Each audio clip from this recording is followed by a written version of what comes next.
Jesus is not condemning her person, but he is giving a holy breath of wisdom. Martha, Martha. I see him shaking his head with loving knowledge of her need in his eyes. You are worried and distracted by many things. There is need of only one thing. She had worked so diligently to make everything the way that she thought it should be, so rigorously, so heavily focused on the work that she didn't slow down to hear what Jesus was teaching, to remember who he was. She was separated from those not helping her and became overwhelmed by the task. In this place of desperate, hurried action, the peace of God is seldom found. When we're feverishly running through each moment of the day, we don't have time to reflect on our place in the journey of our life. We can't commune with the Spirit if all we can find within us is one to-do list followed by another, followed by another. We get so caught up in the activity of answering our call that we cease to hear it clearly. We have lost the only one true source of motivation. We have lost the center, and so we are working for the sake of working or for the acclamation we hear from others, both of which have nothing to do with the satisfaction of God. Now, please don't mishear me. I believe that faith without works is dead.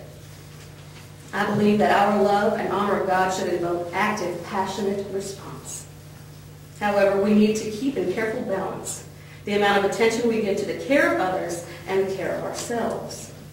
Jesus states that there is need of only one thing, and the one thing is left for us to define, because it is ours alone. Jesus says, Mary has chosen the better part, which will not be taken from her.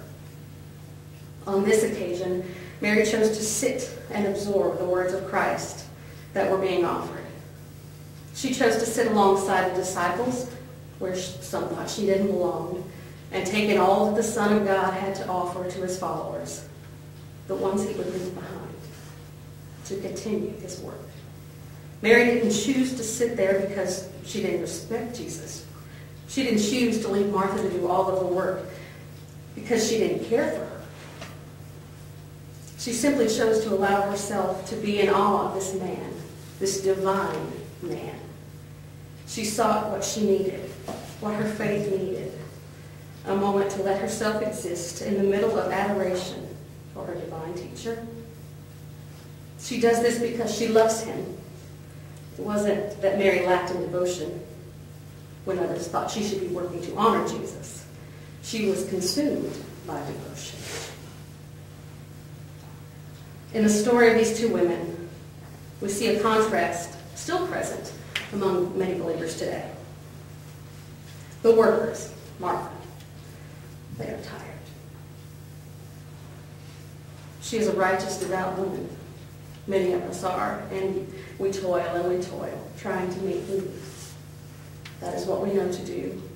And as we do it, we know there's more to do, and we press forward. She, Martha, is working with all the strength she has left to offer, but she, in her hurry and her effort, just becomes a little lost. She is lost just as we are lost when we lose sight of why we work. Because you see, if we come to a place and a time which we resent those around us who are not working as hard or as fast as we are working, if we resent the community of people we serve, then somewhere deep inside of us, we resent the one who called us to serve at all. Anything that distances us from the heart of God is not of God. Our distance brings him heartache, as it should bring us heartache.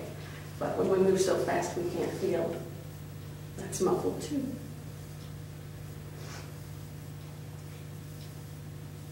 I think it ironic to think that answering a call to God's service, in that action, there may be a moment in which the service hinders us from the walk with the Holy Spirit.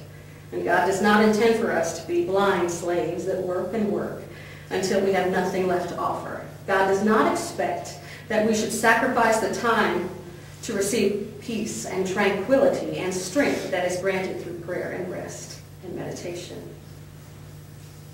Last week was a very hectic one for me, and I took a moment, just a moment, to watch my husband playing with our little girls. And I smiled at them giggle, and I smiled at them rolling and laughing. And I took a moment and thought how many gifts I had overlooked because I just run too far, too fast, too hard. And I couldn't hear the call, which was once so very clear in my ears.